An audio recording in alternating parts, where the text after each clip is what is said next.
There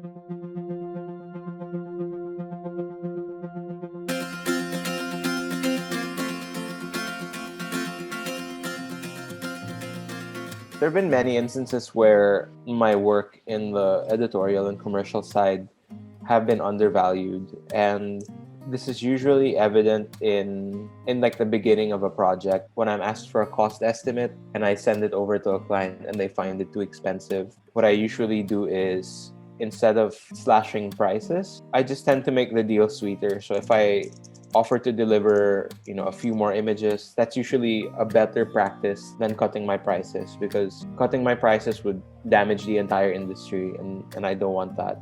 So far naman, I haven't really had bad clients. I'm really thankful for that. But you can feel some undertones na kumbaga graphic designer ka lang. Like, my job is to just execute, translate what they want into something that's visual. They see art as something that's, at face value, but they don't really try to understand yung who got behind it or the conceptualization, how we arrived to that design. Parang, I guess I've had experiences na I don't get to give my own insight. And that's something that nakaka-devalue. Dun sa mga sinalihan kong mga art markets, a lot of people would pass you by and then they would see your work and then they would say, the worst thing that someone said, not to me, but to the person they are with. They said na, ganda, ganyan. Parang, aanhin ko naman yan, parang dadagdag lang yan sa basura sa bahay ko. Some people would say na oh, I can do that, or liit-liit for that price. Parang, bakit ganun? Kasi nga, it's undervalued. It's not a necessity. They don't need it. Yun yung mga comments that you hear when you try to show your work into the world. Talagang, kailangan matigas yung mukha mo. Na hindi ka ma-offend. Kasi, anong mangyayari kung ma-offend ka eh. Dati, meron akong anak ng kakilala namin na gustong magpagawa sa akin ng kulit.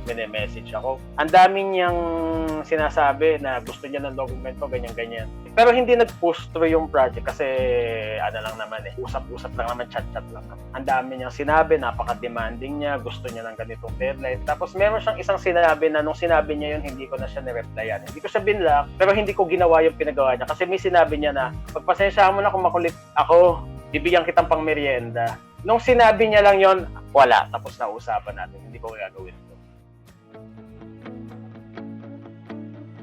I think the only advice I have is to know what your art is worth and be confident about that. You will come across a lot of people in the industry that will advise you to price your work lower because you are a newer photographer or a newer artist. And that's not always the case. So yeah, just know your worth and just stick to your guns. And if you have good work, the market will understand that and they will appreciate and purchase your work.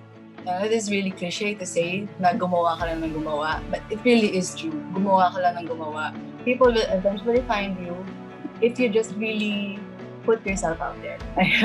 As long as you don't give up, an opportunity is always there waiting for you. Since you are doing what you love doing, wherever you go, you will meet like-minded people. Continue doing it, be good at it, talk about it with people, share it, alam mo yun, just do it. Kasi tandaan natin na every time we post an artwork, syempre may makakakita dyan. Hindi natin alam na yung palang pinost natin may impact dun sa isang nakakita na, ay, parang gusto ko din mag-drawing. Yung simpleng artwork na yun, it will inspire a person. So, gamitin natin, let's take that opportunity na not just to express ourselves, kundi i-advocate ang isang bagay na mahalaga sa atin. The longer you can stay hungry and passionate about what you're doing, the better. When it starts feeling like work, maybe take a step back, maybe rest. Try not to put too much pressure on yourself. Always place value in your work. The amount of blood, sweat, and tears that goes into making your art, I think that should be reflected in how people should look at your work as well. People would think art isn't practical, that it is a waste of time, but it is not a waste of time. You just start to put your work out there. Put yourself in a situation kung saan makahanap ka. May buhay sa illustration and graphic design. Just continue pushing for the arts and, educating people. We can't change the world, but we can do what we can to help improve it. Tatanda tayo, lilipas tayo, mamamatay tayo. Ang tanong, anong iiwan natin sa susunod? Kasi yung mga youth ngayon, sila ang magmamanage ng bansa natin in the future. Ang tanong doon, anong iiwan mo sa kanila? It's more on the legacy now. Ano yung legacy na iiwan?